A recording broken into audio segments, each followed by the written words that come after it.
एक बार आया अखिलेश यादव देखने? किसी मासूम बच्चों के मरहम लगाया? दुर्गा यादव के लड़के का भोज खाने का टाइम है, मगर मुसलमानों के जख्म पे मरहम लगाने का टाइम नहीं है इनके पास। ऐसे लोग को वोट देंगे? बताइए। कौन सी क्वालिटी है राजभर की? खाली इसलिए कि विधायक का लड़का है तो टिकट मिलेगा? कौन सा आंदोलन किया बताइए मुझको। ये सब आपस में माथापच्ची कर रहे हैं, सर फुटअव्वल कर रहे हैं, लोग कंफ्यूज हैं। जो बसपा में था वो सपा में आ गया, जो सपा में था वो बसपा में आ गया, और हम समझने को तैयार नहीं है साहब। आजम खान से मिलने का वक्त नहीं है जेल में, और कितना जलील होंगे। अखिलेश यादव ने सबसे गठबंधन किया, 1% वाले, 2% वाले, 3% वाले, मगर किसी एक मुस्लिम दल से नहीं किया, जिनकी तादाद उत्तर प्रदेश में 20% की है। और बनाए 5-6 करोड़ रुपए लगा के बढ़िया सड़क बनवाए, उसमें राजभर को बैठा रहे हैं, चौहान को बैठा रहे हैं, पटेल को बैठा रहे हैं, सबको बैठा रहे हैं, किसी एक मुसलमान को नहीं बैठा रहे हैं। ये कौन सा MY समीकरण है साहब? उलमा काउंसिल, राष्ट्रीय उलमा काउंसिल मान लिया खराब थी, MIM से गठबंधन कर लेते। MIM खराब थी, किसी और मुस्लिम दल से गठबंधन कर लेते। किसी एक मुस्लिम दल को साथ नहीं लिया, और उसके बाद उनकी अपनी पार्टी के जो मुस्लिम नेता थे उनसे कहा कि चलो बेटा किनारे एकदम जाके वहां नारा लगाओ, कुर्सी बिछाओ, झंडा लगाओ हमारे लिए, टिकट नहीं देंगे तुमको। तुम्हारे बाप का वोट है, हैं? टिकट काटा यहाँ पे, काटा कि नहीं काटा? मुबारकपुर में काटा है, टांडा में काटा अजीम उल हक पहलवान के लड़के का, फैजाबाद में काटा, देवबंद में काटा माविया का, मुजफ्फरनगर में 70% मुस्लिम आबादी, एक मुसलमान को टिकट नहीं दिया। ऐसे लोग को वोट करेंगे? बताइए। फिर किसको करेंगे? बसपा को करेंगे? 3-4 बार बोल चुकी है मायावती खुल के कि अगर भाजपा में सरकार में कम पड़ेगी सीट तो बसपा भाजपा के साथ जाएगी। पेपरों में पढ़े है ना? तो बसपा को वोट करेंगे? अगर बसपा को वोट करना है तो फिर सीधे भाजपा को वोट करिए, कान घुमा के मत पकड़िए, सीधे कान पकड़िए, करिए भाजपा को वोट। फिर क्या बचा फिर आपके पास? कौन सा ऑप्शन बचा फिर? क्या ऑप्शन बताइए। झंडा बैनर लगाने का, सही कह रहे हैं। खाली नारे लगाएंगे हम लोग, कुर्सी पे आप बैठोगे। अब ये बात अपने दिल, दिमाग, जिगर, गुर्दे, तिल में बैठा लीजिए कि कोई नहीं आएगा आपकी लड़ाई लड़ने। हमको हर शहर, हर गली, हर गांव, हर मोहल्ले में एक ओवैसी और एक आमिर रशादी पैदा करना होगा जो आपकी लड़ाई लड़ेगा। गलत कह रहा हूं? कितना बेवकूफ बनेंगे मेरे दोस्तों, कितना छले जाएंगे, धोखे दिए जाएंगे।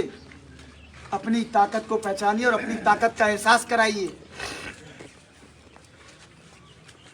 3 महीना जेल काटी मैंने इस उम्र में, 3 महीना अजियतें झेली। कोई जमीन कब्जा करके जेल नहीं गया था, आपके लिए जेल गया था। CA NRC आया था, उसकी शुरुआत हम लोगों ने की थी अलीगढ़ मुस्लिम यूनिवर्सिटी से। बाद में वो फिर जामिया और शाहीन बाग होते हुए पूरे हिंदुस्तान में एक इनकलाब बर्पा किया। तो कम से कम जो आपके बेटे लड़ने वाले, बोलने वाले हैं, उनका साथ आप नहीं देंगे तो कौन देगा साहब? अब अबाबील का लश्कर तो आएगा नहीं ऊपर से, कंकड़िया लेके योगी पे और मोदी के टकले पे गिराएगा पत्थर। हम ही आप में से कोई खड़ा होगा ना? तो कम से कम जो लोग खड़े हो रहे हैं, जो लोग बोल रहे हैं, उनके बाजुओं को आप नहीं मजबूत करेंगे तो कौन करेगा? बताइए साहब। तो इससे अच्छा मौका अल्लाह में देखिए दोबारा नहीं देगा। ये गोल्डन चांस दिया है अल्लाह ने आपको। भाजपा को हम भी रोकना चाहते हैं, मगर भाजपा को रोकने का मतलब ये नहीं है कि अपने वजूद को मिटा दें, अपनी पहचान को मिटा दें। इकलौता प्रत्याशी हूँ पूरे उत्तर प्रदेश की 403 सीटों में जो शेरवानी और टोपी पहन के चुनाव लड़ रहा हूँ। मेरे तमाम साथियों ने मुझसे कहा, अलीगढ़ के साथियों ने कहा, दिल्ली यूनिवर्सिटी के साथियों ने कहा, जवाहरलाल नेहरू यूनिवर्सिटी के साथियों ने कहा कि हुदैफा शेरवानी टोपी उतार देना। मैंने कहा क्यों साहब? कह रहे कि वो सेकुलरिज्म दिखाना है। तो अपनी पहचान मिटा के सेकुलर बचाएंगे हैं? कल को कहेंगे भैया दाढ़ी छिलवा दो और नमाज मत पढ़ो यार, वोटवा नहीं मिलेगा। मैंने कहा साहब मैं अपनी बात रखूंगा लोगों के दिल में सामने, अपनी बात से और अपनी चीज़ों से लोगों को दिल जीत के दिखाऊंगा। और अल्लाह का शुक्र है बेइज़्निल्लाह सुब्हानहू व तआला कि मुसलमानों से ज़्यादा इस्तकबाल तगड़ा हमारा दलित साथी कर रहे हैं दलित बस्तियों में। और वो इस बात को कह रहे हैं कि भैया हमने बहन जी को 40 साल ढो लिया, कभी वो उतर के हमारे लिए सड़क पे नहीं आई। आप हमारे चंद्रशेखर भाई के साथी हैं, उनके साथ जेल काटी है, संघर्ष किया है, और आपके अध्यक्ष मौलाना साहब का गठबंधन है उनसे, तो हम लोग आपके साथ हैं और गर्मजोशी से इस्तकबाल कर रहे हैं दलित साथी। और कौन सी मदद चाहिए साहब, और कौन सा मौका चाहिए?